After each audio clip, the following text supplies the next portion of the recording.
This is a foundation level tutorial for learning the FM synthesis and the DX series synthesizers. In this tutorial, we will analyze the famous DX7 byte patch to see how it was created using priority parameters. Part 2 will cover envelope generator, keyboard rate scaling, output level, and key velocity sensitivity. Now, we will look into envelope generator. There are 8 parameters, and these parameters are divided into rate, the speed of an envelope, and the level, the amount of an envelope. I also made a comparison of the DX7 envelope generator to a traditional ADSR envelope. Attack corresponds to rate 1 and level 1. Decay equates to rate 2 and 3, and level 2 and 3. Sustain is rate 3 and level 3. Release corresponds to rate 4 and level 4. You will notice that the DX7 envelope generator is more flexible than the traditional ADSR envelope. That's because you can control the speed and amount. Also, you have an option of using rate 2 and level 2 as part of decay or sustain. We will move into the DX7 envelope generator, which is the most complex parameter. Press buttons 21 and 22 and use operator select to cycle through each envelope for each operator. You can pause here and spend a few minutes going through the DX7 envelope generator. I summarized the result on the table shown here so we can look at everything at a glance. When we quickly go over envelopes, we notice that although they are similar, but all operators have different envelopes. Let's visualize envelopes so that we can clearly see how they are set up. Carrier-only operator 1 has faster attack, reaching to the maximum level at maximum rate. Then it has slow decay as rate 2 is 28 and reaches to level 2, which is 25. Then it has fast decay at rate 3 and reaches to level 3, which is 0. Tower 1 operators 2 and 3 have somewhat similar envelopes. They have fast attack, reaching to the maximum level. Then they have a fast decay at rate 2, which is 85, reaching to level 2, which is 90, retaining higher modulation and volume levels. Then they have a medium speed decay at rate 3, reaching to level 3, which is 0. Now, we will look into envelopes for routing 1 operators 4, 5, and 6. When you compare carrier operators 4 and 5, they have very different envelopes. Operator 4 has very fast attack and decay, so its envelope quickly reaches to level 3, which is 0. For operator 5, it has fast attack and fast decay at rate 2, but it has sustain at level 3. When its envelope reaches to rate 2, it slowly decays at rate 3, which is 24. Then it reaches to level 3, which is 42. When we look at operator 6, its envelope has strange setting too. It has fast attack reaching to the maximum level. Rate 2 is 48, which is medium speed, but rate 3 is very fast and reaches to level 3 very quickly. Let's summarize what we've learned so far.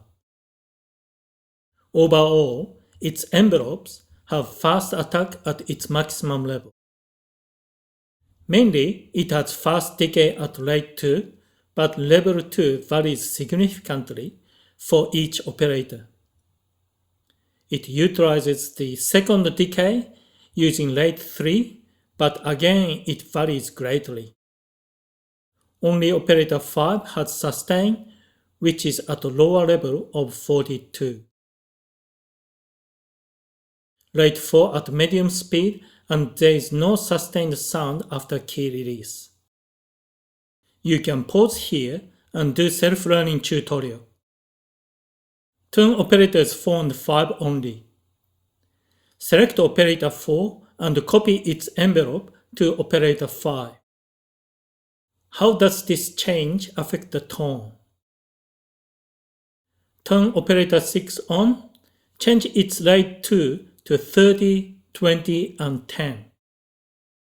How do these changes affect the overall tone? We will move into other priority parameters.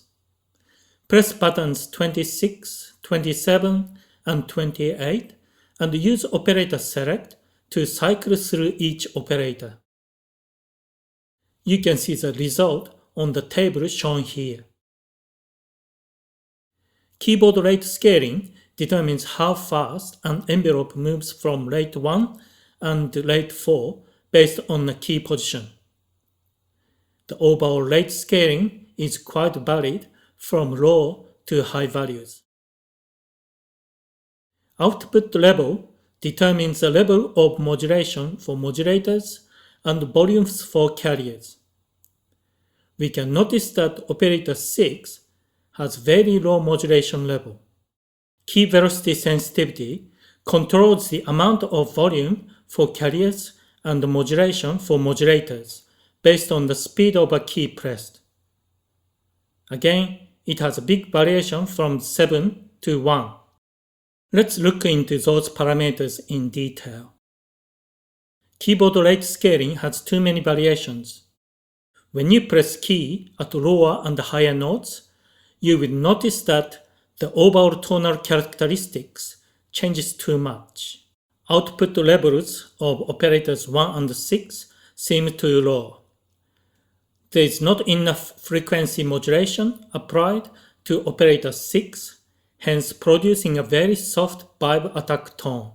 There seems inconsistent use of keyboard velocity sensitivity. Usually, carriers have less keyboard velocity sensitivity applied compared to that of modulators. This will ensure having high volume level for lower key speed and higher modulation for higher key speed. The factory patch valve uses algorithm 23 with carrier, tower, and routing. Routing operators 4, 5, and 6 produces the main vibe harmonics. Routing operators 4 and 5 and the tower operator 2 produce a beautiful chorusing effect. All operators have different envelopes and operator 5 has sustain. Keyboard rate scaling applied inconsistently across operators.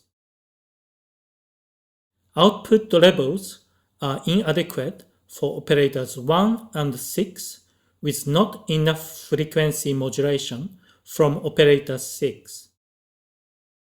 Key velocity sensitivity is over-applied to carrier operators 1 and 5.